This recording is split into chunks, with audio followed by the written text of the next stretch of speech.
Hello student, अनवीरा online school classes में आप सभी का स्वागत करता हूं। हम पढ़ रहे थे क्लास 11 की एग्रीकल्चर बायो के बारे में, जिसमें अपन ने एक लेसन शुरू किया था पिछले क्लास में, प्रकाश संश्लेषण, फोटोसिंथेसिस। तो देखिए, और उसमें अपन ने प्रकाश संश्लेषण की हिस्ट्री के बारे में, इतिहास के बारे में पढ़ा था, जिसमें विभिन्न वैज्ञानिकों ने अपने अपने मत दिए।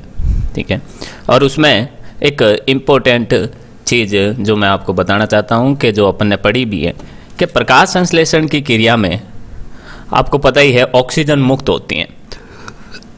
तो वो ऑक्सीजन आती कहाँ से है, वो ऑक्सीजन कहाँ से मुक्त होती है? तो वो ऑक्सीजन होती है हमारे H2O, यानी प्रकाश संश्लेषण में जो जल होता है, जो जल एक पार्ट लेता है अपना, उसमें से ऑक्सीजन मुक्त होती है। ठीक है, तो अपन ने पढ़ा था प्रकाश संश्लेषण, फोटोसिंथेसिस के हिस्ट्री के बारे में, इतिहास के बारे में। अब अपन पढ़ते हैं आगे प्रकाश संश्लेषी वर्णक तथा स्थल। प्रकाश संश्लेषी वर्णक कौन से हैं और उनके स्थल कौन कौन से हैं? तो देखिए, सभी हरे पौधे प्रकाश ऊर्जा का रूपांतरण रासायनिक ऊर्जा में करते हैं। ठीक है, जो सभी हरे पौधे यानी हरे पौधे कौन से होते हैं?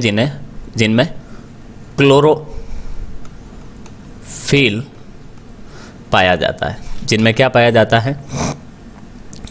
जिनमें क्लोरोफिल पाया जाता है, यानी क्लोरोफिल ये इम्पोर्टेंट और कह सकते हैं कंपल्सरी एलिमेंट है हमारा क्लोरोफिल। अगर ये पौधे में नहीं होगा तो वो हरा नहीं होगा, हरा होगा तभी तो पौधों के प्रकाश संश्लेषण के लिए क्लोरोफिल होना बहुत ज़रूरी है। ये मुख्य रूप से अब 3 प्रकार के होते हैं। ठीक है, इस कार्य के लिए पौधों में विशेष प्रकार के वर्णक पाए जाते हैं। अब पौधों में प्रकाश ऊर्जा को रासायनिक ऊर्जा में बदलने के लिए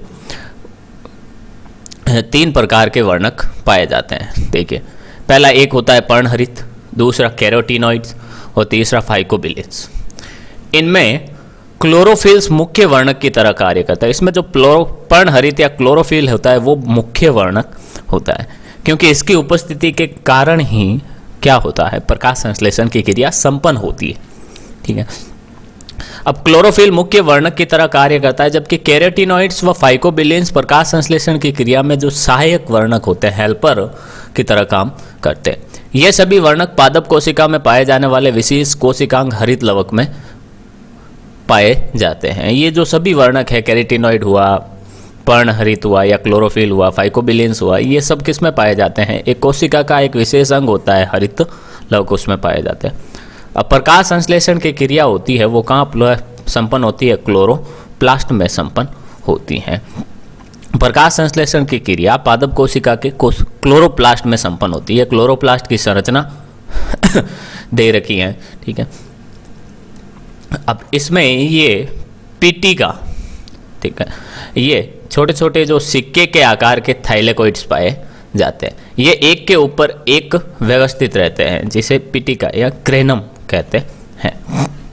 इसे क्या कहते हैं अपन? ग्रेनम। यानी ये जो थाइलेकोइड्स होते हैं, ठीक है, ये एक एक सिक्के के जैसा ये ठीक है, सिक्के की तरह होते हैं और एक दूसरे पर व्यवस्थित होते हैं, एक के ऊपर एक रखे हुए होते हैं।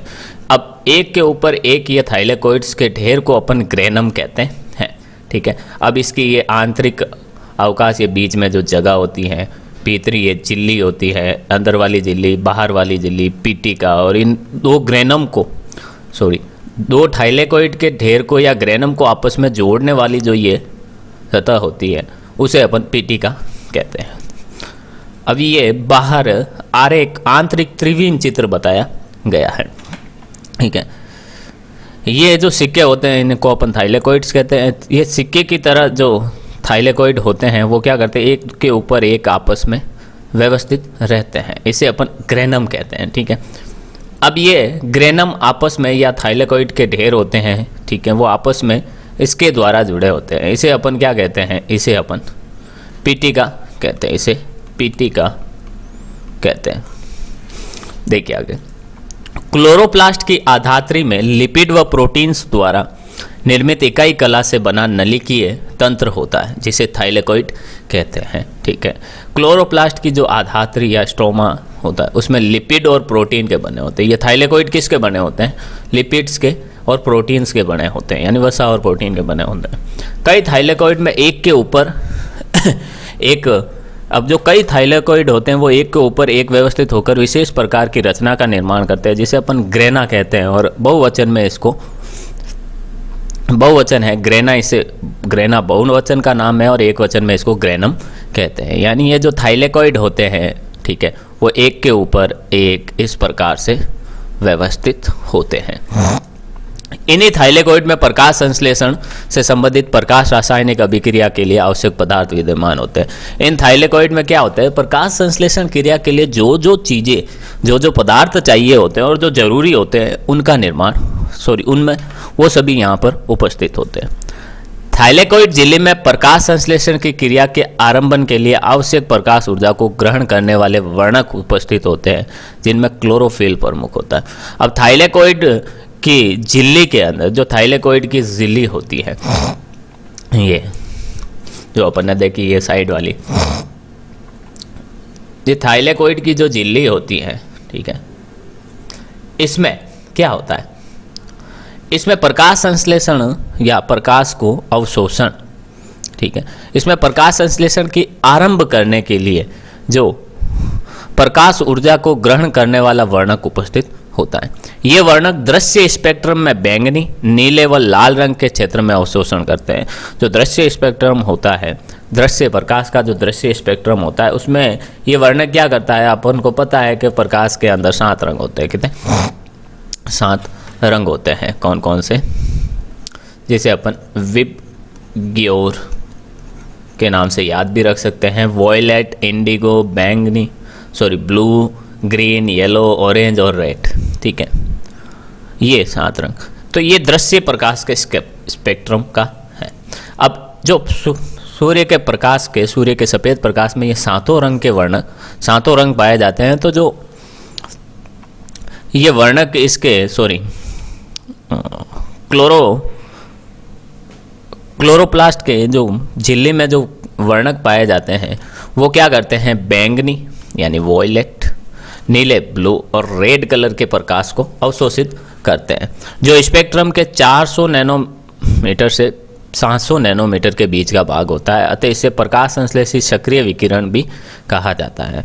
अब प्रकाश संश्लेषण का जो 400 नैनोमीटर से 700 नैनोमीटर तक का जो स्पेक्ट्रम होता है उसे अपन प्रकाश संश्लेषी सक्रिय विकिरण कहते हैं, क्योंकि इसमें बैंगनी, रेड, बैंगनी, नीला और लाल कलर का जो प्रकाश पाया जाता है जो प्रकाश संश्लेषण के लिए अवशोषित होता है, इसलिए इसको प्रकाश संश्लेषी सक्रिय विकिरण कहा जाता है।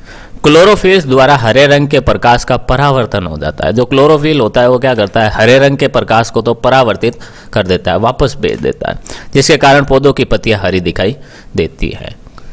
जिसके कारण पौधों की पत्तियां क्या दिखाई देती है? हरी दिखाई देती है। इसको आप अंडरलाइन कर सकते हैं अपन। कैसे? इसको हाईलाइट कर दें अपन के सवाल अगर पूछा जाए यहाँ से, क्या पूछ सकते हैं कि भाई जो पर पत्तियों का रंग हरा किस कारण दिखाई देता है? अपन नॉर्मल से पढ़े भी जाते हैं, ठीक है, नॉर्मल से पहले भी अपन ने छोटी क्लासों में पढ़ा है कि पत्तियों का रंग हरा क्यों होता है। तो उसका अपन कारण लिखते थे कि पत्तियों के अंदर पर्णहरित पाया जाता है, इसलिए उनका रंग हरा होता है। अब अगर पूछ लिया जाए तो अपन को क्या लिखना है कि पत्तियों के अंदर जो क्लोरोफिल द्वारा क्लोरोफिल पाया जाता है, पर्णहरित पाया जाता है, वो सूर्य के प्रकाश के हरे रंग को क्या कर देता है? वापस परावर्तित कर देता है, जिससे पौधे की पत्तियों का रंग हरा दिखाई देता है। ठीक है, अब परावर्तन के कारण ही क्या होता है? प्रकाश के परावर्तन के कारण हमें सभी वस्तुएं दिखाई देती है। अगर कोई वस्तु हमें लाल कलर की दिखाई दे रही है, इसका मतलब वो लाल कलर के प्रकाश को क्या कर रही है? वापस जो श्वेत प्रकाश पड़ रहा है सूर्य का, उसमें से बाकी सबको तो अवशोषित कर लेती है 7 रंगों में से, लेकिन लाल कलर के प्रकाश को वापस भेज देती है, इसलिए हमें वो लाल दिखाई देती है। तो कोई वस्तु अगर दूसरे कलर की है तो अपन को वो उस कलर की इस कारण दिखाई दे रही है क्योंकि वो प्रकाश के अंदर से उसी रंग को वापस परावर्तित कर देती है। अब पर्णहरित के बारे में अपन चर्चा करेंगे और बहुत ही इम्पोर्टेंट है। देखिए, पर्णहरित प्रकाश संश्लेषण में प्रयुक्त होने वाला मुख्य वर्णक है। यह मुख्य रूप से लाल, नीले और बैंगनी रंग का प्रकाश का अवशोषण करता है। यह अभी ऊपर ने देखा है ऊपर लगभग 7 प्रकार के क्लोरोफिल वर्णक पाए जाते हैं। लगभग 7 प्रकार के क्लोरोफिल वर्णक पाए जाते हैं। कौन कौन से? Chlorophyll A, chlorophyll B, chlorophyll C, chlorophyll D, chlorophyll E और क्लोरोबियम, क्लोरोफिल, क्लोरोबियन क्लोरोफिल और बैक्टीरियो क्लोरोफिल। यानी chlorophyll A, B, C, D, E. इसके अलावा जो क्लोरोबियम क्लोरोफिल,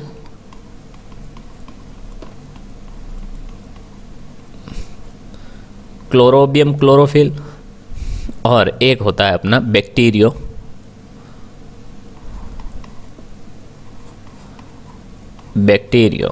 क्लोरोफिल। ये 7 पाए जाते हैं। अंतिम दो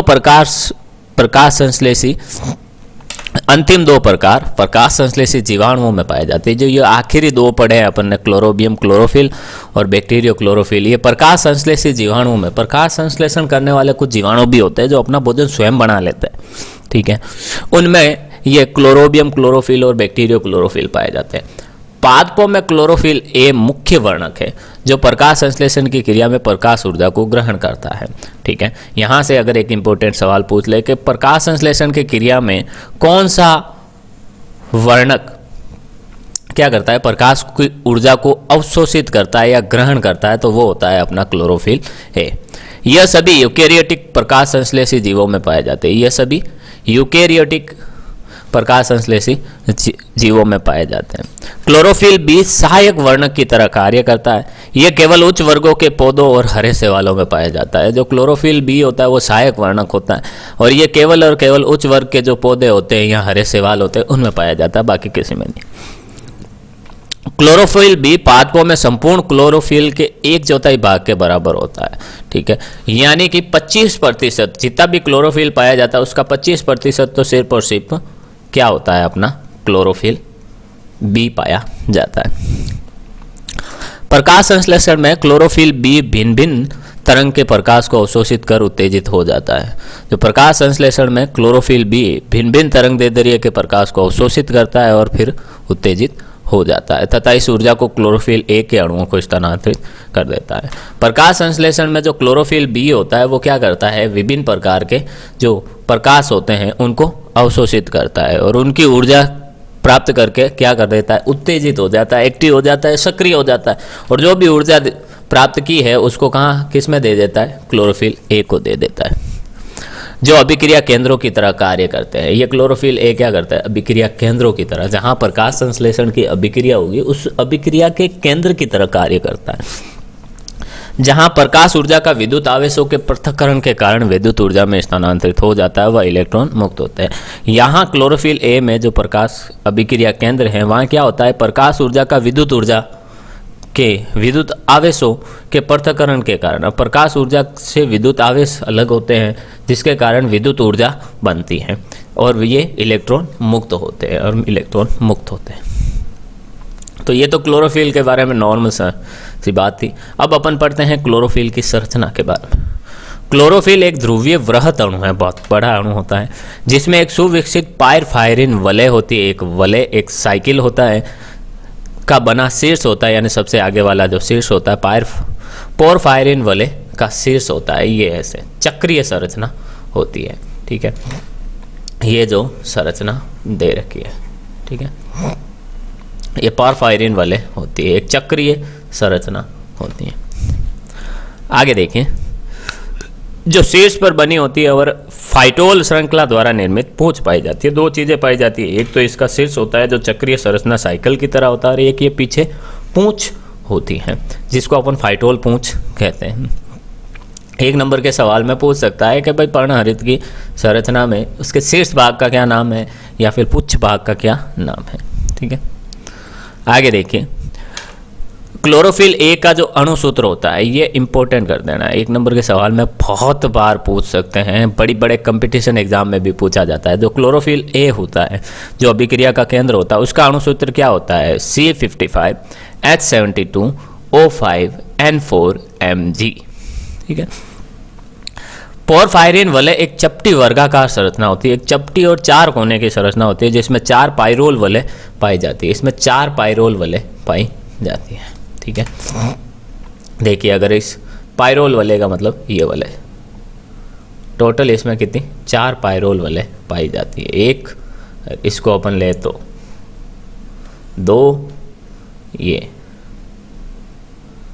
3 और ये एक 4 और ये एक 3 और ये एक 4, टोटल 4 पाइरोल वलय मिलकर पोरफायरिन वलय का निर्माण करती हैं। ठीक है। प्रत्येक पाइरोल वलय में एक नाइट्रोजन परमाणु पाया जाता है। प्रत्येक जो पाइरोल वलय होती है उसमें एक नाइट्रोजन परमाणु होता है। देखिए जैसे अपन एक बार इरेज करते हैं इसको अच्छे से, तो ये पाइरोल वलय होती है जिसमें प्रत्येक में एक नाइट्रोजन पाया जाता है। एक नाइट्रोजन ये इसमें, एक इसमें ये, एक इसमें ये और एक इसमें ये। ठीक है। आगे देखिए आगे क्या कहता है ये, एक नाइट्रोजन परमाणु पाया जाता है और चारों पाइरोल वलय के केंद्र में मैग्नीशियम अणु पाया जाता है। चारों ही पाइरोल वलय के केंद्र में, चारों पाइरोल वलय हैं ये, एक ये, एक 2, 3 और 4, ये चारों के केंद्र में क्या पाया जाता है, मैग्नीशियम आयन पाया जाता है, मैग्नीशियम पाया जाता है। ये पोरफायरिन शीर्ष एस्टर बंध द्वारा फाइटोल श्रृंखला से जुड़े होते हैं। इंपॉर्टेंट है। ठीक है। जो पोरफायरिन शीर्ष होता है, ठीक है, वो फाइटोल श्रृंखला से कौन से बंध द्वारा जुड़ा होता है, तो एस्टर बंध द्वारा जुड़ा होता है। ये ध्यान रखने वाला 1 नंबर का सवाल, छोटा सा सवाल पूछ ले, बड़ा सवाल तो पूरा ही पूछ ले, क्लोरोफिल की संरचना समझाइए। ठीक है। आगे देखिए क्लोरोफिल ए में पोरफायरिन शीर्ष की द्वितीय पाइरोल रिंग में तृतीय कार्बन पर मिथाइल समूह जुड़ा व क्लोरोफिल बी में इसी स्थान पर एल्डिहाइड जुड़ा होता है। क्लोरोफिल जो ए होता है उसका जो ये शीर्ष भाग होता है उसमें तृतीय कार्बन पर यानी तीसरे कार्बन पर क्या होता है, तृतीय कार्बन पर मेथिल समूह जुड़ा होता है। मिथाइल समूह जुड़ा होता है और क्लोरोफिल बी में इसी स्थान पर एल्डिहाइड CHO समूह जुड़ा होता है। ठीक है। अणु का शीर्ष जल अनुरागी होता है और इसको ध्रुवीय प्रकृति प्रदान करता है। क्लोरोफिल का जो अणु होता है उसका शीर्ष भाग होता है वो जल अनुरागी होता है, हाइड्रोफोबिक यानी जल स्नेही होता है, जल से क्रिया करने वाला होता है। क्लोरोफिल ए एवं बी के अलावा अन्य क्लोरोफिल C, D, E होते हैं जो केवल शैवालों में पाए जाते हैं। ठीक है। ये क्लोरोफिल ए और बी तो पौधों में पाए जाते हैं। इसके अलावा जो बाकी chlorophyll D, C, D, E होते हैं वो सिर्फ और सिर्फ कहाँ पाए जाते हैं, वो शैवालों में पाए जाते हैं। ये अपन को शैवालों में मिलेंगे। दूसरा देखते हैं अपन कैरोटीनॉइड्स। अब कैरोटीनॉइड्स क्या करते हैं, प्रकाश संश्लेषण क्रिया में क्लोरोफिल्स के अतिरिक्त प्रयुक्त होने वाले वर्णक कैरोटीनॉइड्स को वेकेनरो डेर ने गाजर में खोजा था जिसे कैरोटीन के नाम से जाना जाता है। तो खोज किसने की थी, वेकेनरो डेर ने। किसके अंदर की थी, गाजर के अंदर, और नाम क्या दिया था, कैरोटीन नाम दिया था। कैरोटीन के नाम से उसको जाना जाता है। ठीक है। तो ये कैरोटीन। नेक्स्ट देखिए आगे, तो कैरोटीन की खोज किसने की थी, वेकेनरो डेर ने की थी। ठीक है। ये क्या करता है, ये हाइड्रोजन व कार्बन से मिलकर बना होता है। ये हाइड्रोजन और कार्बन से मिलकर बना होता है। दूसरे कैरोटीनॉइड जिनमें हाइड्रोजन कार्बन के अलावा ऑक्सीजन भी पाए जाते हैं। कुछ ऐसे कैरोटीनॉइड होते हैं जिनमें हाइड्रोजन और ज़्यादातर जो कैरोटीनॉइड्स होते हैं वो किससे बने होते हैं, वो हाइड्रोजन प्लस कार्बन से मिलकर बने होते हैं। लेकिन कुछ एक ऐसे और होते हैं कैरोटीनॉइड जिसमें ऑक्सीजन भी पाई जाती है, ऑक्सीजन भी पाई जाती है। उन्हें अपन क्या कहते हैं, ज़ैंथोफिल कहते हैं। उन्हें अपन ज़ैंथोफिल कहते हैं। ये प्रकाश संश्लेषण की क्रिया में प्रयुक्त होने वाले सब सहायक वर्णक है। कैरोटीन हुआ, ज़ैंथोफिल हुआ। जिस प्रकाशिक ऊर्जा को क्लोरोफिल्स अवशोषित नहीं कर सकते वह सहायक वर्णकों द्वारा अवशोषित कर क्लोरोफिल्स को स्थानांतरित की जाती है। अब जो क्लोरोफिल वर्णक होते हैं जिस ऊर्जा को क्लोरोफिल अवशोषित नहीं कर पाते हैं, यानी chlorophyll A, B, C, D, E, ये जो होते हैं, ठीक है, ये प्रकाश के अंदर की जिस ऊर्जा को अवशोषित नहीं कर पाते हैं, ठीक है, उनको अवशोषित करने का काम कौन करते हैं? कैरोटीन, ज़ैंथोफिल करते हैं। और वो क्या करते हैं? इनको, उस ऊर्जा को, अवशोषित ऊर्जा को इनको दे दिया जाता है, इनको भेज दिया जाता है। कैरोटीन एवं ज़ैंथोफिल कई प्रकार के होते हैं। जो कैरोटीन और ज़ैंथोफिल होते हैं वो बहुत ही कई ज़्यादा प्रकार के होते हैं, जैसे बीटा कैरोटीन, ज़ैंथोफिल, जैसे ल्यूटीन, सभी हरे पादपों में पाए जाते हैं। अब आगे है तीसरा, फाइकोबिलिन्स। ये दो तरह के वर्णक होते हैं। फाइकोबिलिन्स दो तरह के वर्णक होते हैं, एक लाल रंग के वर्णक फाइको इरिथ्रिन और एक नीले रंग के वर्णक फाइकोसाइनिन कहलाते हैं। ये लाल व नीले हरित शैवाल में पाए जाते हैं। ठीक है, अगर सवाल पूछ ले लाल हरित शैवाल में कौन सा वर्णक पाया जाता है, तो फाइको इरिथ्रिन, और नीले में कौन सा पाया जाता है, तो फाइकोसाइनिन। इंपॉर्टेंट है, एक नंबर के सवाल में अगर आपको पूछ ले तो। आगे है अपनी प्रकाश संश्लेषण की क्रियाविधि। तो विभिन्न प्रकार के अपन ने वर्णक के बारे में, प्रकाश संश्लेषी वर्णकों के बारे में पढ़ा। अब क्रियाविधि को अपन समझते हैं। ठीक है, प्रकाश संश्लेषण की क्रियाविधि क्या होती है? बहुत ही, इसको अपन अगर वेरी वेरी वेरी इंपॉर्टेंट कहे तो कोई अतिशयोक्ति नहीं होगी, इसमें कोई डाउट भी नहीं होगा, क्योंकि बहुत ही ज़्यादा इंपॉर्टेंट है। ना सिर्फ 11th के लिए, 12th के लिए भी मान लो, आगे आप बड़ी स्टडी करते हो एग्रीकल्चर में तो वहाँ भी इम्पोर्टेंट है, और उसके अलावा आप कंपटीशन एग्ज़ाम की तैयारी करो तो वहाँ भी बहुत ज़्यादा इम्पोर्टेंट है। तो देखिए, अब तक हुए शोधों के आधार पर प्रकाश संश्लेषण की क्रिया को अपन निम्न चरणों में, निम्न चरण होते हैं, निम्न पद होते हैं प्रकाश संश्लेषण। अब तक जितने भी शोध हुए, जितने भी खोजे हुई, जितने भी प्रयोग हुए, उसके आधार पर अब पहला चरण क्या कहता है कि क्लोरोफिल्स व सहायक वर्णकों द्वारा अवशोषित प्रकाश ऊर्जा का उपयोग जल के प्रकाशिक अपघटन में होता है। इस प्रक्रिया में ऑक्सीजन, हाइड्रोजन और इलेक्ट्रॉन मुक्त होते हैं। अब जो भी वर्णक होते हैं, चाहे क्लोरोफिल्स हो या उनके सहायक वर्णक हो, उनके द्वारा प्रकाश ऊर्जा जो भी अवशोषित की जाती है, उसका उपयोग कहाँ किया जाता है? जल के अपघटन में, जल के प्रकाशिक अपघटन से, यानी जल को तोड़ने में काम लिया। और जल को तोड़ते हैं तो क्या मुक्त होता है? एक तो ऑक्सीजन, दूसरा हाइड्रोजन, और तीसरा साथ में इलेक्ट्रॉन मुक्त होते हैं। ठीक है, ये तो पहला चरण। दूसरा चरण, इन इलेक्ट्रॉन्स का प्रवाह प्रकाश तंतुओं द्वारा चरणों में पूर्ण होता है। ठीक है, जिसमें एटीपी व NADPH प्लस H प्लस के रूप में ऊर्जा का संग्रह होता है। अब ये इलेक्ट्रॉन क्या होता है? इलेक्ट्रॉन का प्रवाह होता है एक से दूसरी जगह में। इस प्रवाह के कारण देखिए ATP ऊर्जा बनती है, adeno triphosphate, NADPH H plus, ये सब, इन सब के रूप में क्या होता है? जो ऊर्जा का निर्माण होता है, रासायनिक ऊर्जा का जो निर्माण होता है, ठीक है, उनका संग्रह होता है, इकट्ठी होती रहती है इस इलेक्ट्रॉनों के प्रवाह से। अगला तीसरा, इस प्रकार बने उच्च ऊर्जा युक्त पदार्थों का उपयोग कार्बन डाइऑक्साइड के अपचयन में किया जाता है। अब ऐसे पदार्थ बनते हैं जिसमें ये ATP और NADPH की बहुत ज़्यादा ऊर्जा पाई जाती है। इन ऊर्जा का उपयोग, इन पदार्थों का उपयोग अपन कहाँ करते हैं? CO2 के अपचयन में, CO2 के अपचयन के, कार्बन डाइऑक्साइड के अपचयन में। अपचयन का मतलब जिसमें ऑक्सीजन क्या हो? निकलती हो, और हाइड्रोजन क्या हो? आती, जुड़ती हो। ठीक है, जिसके परिणाम स्वरूप कार्बोहाइड्रेट बनता है। अब इसमें हाइड्रोजन आकर जुड़ती है, जिससे C6H12O6 कार्बोहाइड्रेट बनती है। ठीक है, कार्बोहाइड्रेट कहते हैं किसे? पहले एक बार तो ये भी समझ ले, कार्बोहाइड्रेट उसे कहते हैं जो किससे बनी हो? कार्बन, हाइड्रोजन और ऑक्सीजन से मिलकर बनी हो। ठीक है, उसे कार्बोहाइड्रेट कहते हैं। अब ये कुछ 3 चरणों में क्या होती है? प्रकाश संश्लेषण की सिंपल सी अभिक्रिया होती है। प्रकाश संश्लेषण की सिंपल सी अभिक्रिया होती है 3 चरणों। इन 3 चरणों में प्रकाश संश्लेषण की अभिक्रिया होती है। आगे देखिए,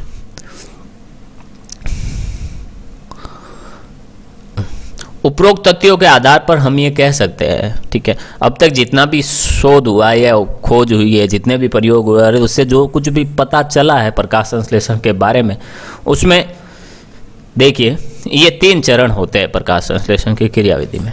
उपरोक्त तथ्यों के आधार पर, इन तथ्यों के आधार पर हम ये कह सकते हैं कि प्रकाश संश्लेषण की प्रक्रिया एक ऑक्सीकरण अपचयन अभिक्रिया है। एक ऑक्सीकरण अपचयन अभिक्रिया है। कहीं ऑक्सीजन जुड़ती है, कहीं ऑक्सीजन मुक्त भी होती निकलती है, कहीं हाइड्रोजन जुड़ती है, कहीं हाइड्रोजन निकलती है, जिसमें जल का ऑक्सीकरण होता है। इनमें क्या होता है?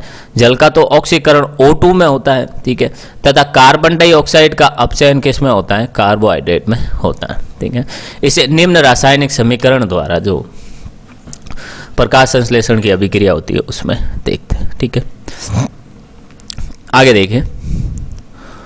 अब यहाँ से जो 6CO2 ये रासायनिक अभिक्रिया है प्रकाश संश्लेषण की। 12H2O प्रकाश और पर्णहरित की उपस्थिति में क्या होता है, एक इसमें बदलता है कार्बोहाइड्रेट से 6H12O6 में, साथ में जल बनता है और ऑक्सीजन मुक्त होती है। ये जो तीर ऊपर की तरफ तीर का निशान है वो अपन को बताता है, क्या बताता है एक रिएक्शन में, कि यहाँ से कुछ मुक्त हो रहा है।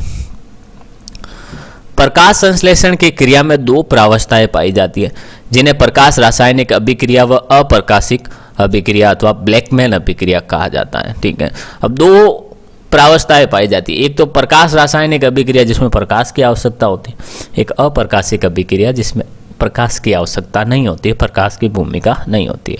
इस अप्रकाशिक अभिक्रिया को ब्लैकमैन अभिक्रिया भी कहते हैं। इनमें से प्रथम प्रक्रिया में प्रकाश की आवश्यकता होती है, जिससे इस प्रकाश ऊर्जा का उपयोग सीधे ही ऊर्जा वाहक अणु बनाने में होता है।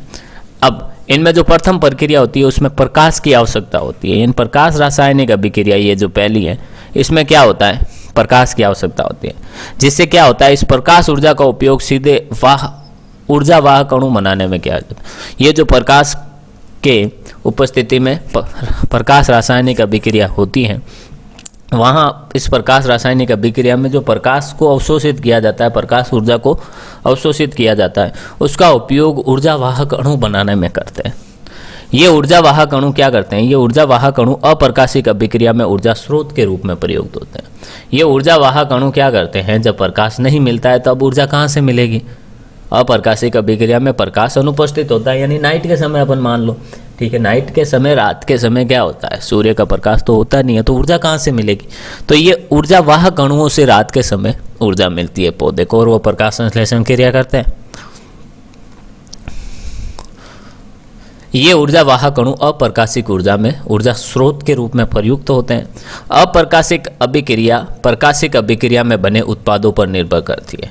अब प्रकाशिक अभिक्रिया में बने उत्पादों पर निर्भर करती है अप्रकाशिक अभिक्रिया, क्योंकि अप्रकाशिक अभिक्रिया को जो ऊर्जा चाहिए होती है प्रकाश संश्लेषण क्रिया के लिए, जो प्रकाश ऊर्जा चाहिए होती है, ठीक है, वो तो सूर्य तो उपस्थित होता नहीं है रात को, तो उनकी इस ऊर्जा की, प्रकाश ऊर्जा की पूर्ति कौन करता है, जो प्रकाशिक अभिक्रिया में ऊर्जा इकट्ठी हुई थी, संग्रह हुई थी, एकत्रित की थी वो। अब देखिए, अप्रकाशिक अभिक्रिया प्रकाशिक अभिक्रिया में बने उत्पादों पर निर्भर करती है, क्योंकि इन्हीं उत्पादों या रासायनिक ऊर्जा का उपयोग कार्बोहाइड्रेट में कार्बन कार्बन सहसंयोजक बंध बनाने में किया जाता है। सहसंयोजक बंध बनाने में इनका उपयोग किया जाता है। प्रकाश संश्लेषण में होने वाली प्रकाशिक व अप्रकाशिक अभिक्रियाएं क्रमशः क्लोरोप्लास्ट के ग्रेना में और स्ट्रोमा भाग में होती है। बहुत ही ज़्यादा इम्पोर्टेंट है। ठीक है, कंपटीशन के एग्ज़ाम में भी पूछा गया है, जो जॉब वाले एग्ज़ाम होते हैं उसमें भी ये सवाल कई बार पूछा गया है। ठीक है, जनरल साइंस जहाँ पर आती हैं वहाँ पर क्या पूछा गया है कि जो दो प्रकार की अभिक्रियाएं होती है, कौन कौन सी, एक तो होती है अपनी प्रकाशिक अभिक्रिया और एक अपनी होती है अप्रकाशिक अभिक्रिया। एक अपनी होती है अप्रकाशिक अभिक्रिया, एक प्रकाशिक अभिक्रिया और एक होती है अपनी अप्रकाशिक अभिक्रिया। ठीक है, अप्रकाशिक अभिक्रिया। अब जो प्रकाशिक अभिक्रिया जहाँ प्रकाश की आवश्यकता होती है वो क्लोरोफिल के, क्लोरोप्लास्ट के कौन से भाग में होती हैं, वो ग्रेना भाग में होती है। ठीक है, ग्रेना भाग में होती है। अप्रकाशिक अभिक्रिया होती है वो स्ट्रोमा भाग में होती है। इम्पोर्टेंट, वेरी वेरी इम्पोर्टेंट, आप इसको डाल दो। और सिर्फ इस क्लास के लिए नहीं इम्पोर्टेंट है, आने वाली आपके कंपटीशन एग्ज़ाम के लिए भी ये इम्पोर्टेंट है। ठीक है, अब प्रकाश की प्रकृति कैसी होनी चाहिए। ठीक है, अब प्रकाश की प्रकृति कैसी होती है उसके बारे में चर्चा करेंगे अपन आने वाली क्लास में। उम्मीद करता हूँ जो भी अपन ने आज पढ़ा है, ठीक है, वो आपको समझ में आया होगा। ठीक है, और थोड़ा सा और इस डायग्राम को अपन देख लेते हैं एक बार। ठीक है, अब यहाँ देखिए, इसको आप समझने की कोशिश करें अच्छे से, सिर्फ आपके 3-4 मिनट लूँगा। H2O जल होता है, ठीक है, वो अवशोषित किया जाता है। अवशोषित किया अपन ने, और सूर्य का प्रकाश भी अवशोषित किया जाता है। जड़ों द्वारा जल और पत्तियों द्वारा सूर्य का प्रकाश अवशोषित किया जाता है। ये दोनों जो प्रकाशीय अपघटन होता है, जैसे ही जल आता है उस पर सूर्य के प्रकाश से जो प्रकाश ऊर्जा प्राप्त हुई, वो क्या करते हैं, जल को तोड़ने में, जल का प्रकाशिक अपघटन करने में काम में लेते हैं, जिसमें हाफ ऑक्सीजन, 2H+ और 2 इलेक्ट्रॉन मुक्त होते हैं, ठीक है। फिर ये ऊर्जा जो बनी है वो ATP, इलेक्ट्रॉन के प्रवाह से ATP बनती है, वो कहाँ जाती है, केल्विन बेंसन चक्र, ठीक है, C3 चक्र में जाती है। और ये चक्र को अपन आने वाली क्लास में अच्छे से पढ़ेंगे। अब यहाँ से जो प्रकाशिक अभिक्रिया होती है वो क्रेनम में होती है, और अप्रकाशिक अभिक्रिया स्ट्रोमा में होती है। उसके परिणाम स्वरूप ऑक्सीजन बनती है। इसको अपन अच्छे से पढ़ेंगे, बहुत ही अच्छे से पढ़ेंगे। जैसे जैसे अपना ये लेसन आगे बढ़ेगा, आगे आएगा अपना प्रकाशिक अभिक्रिया, अप्रकाशिक अभिक्रिया, ये केल्विन बेंसन चक्र, सब कुछ आएगा और अच्छे से समझेंगे। उम्मीद करता हूँ जो भी अपन ने आज पढ़ा है वो आपको समझ में आया होगा और आपके लिए यूज़फुल होगा, ठीक है। लगातार हमारे साथ बने रहें। मिलते हैं अपन अगली क्लास में, तब तक के लिए all the best, thank you. घर में रहिए, सेफ रहिए, सुरक्षित रहिए, अपना और अपनों का ख्याल रखिए। मिलते हैं अगली क्लास में, तब तक के लिए all the best, thank you.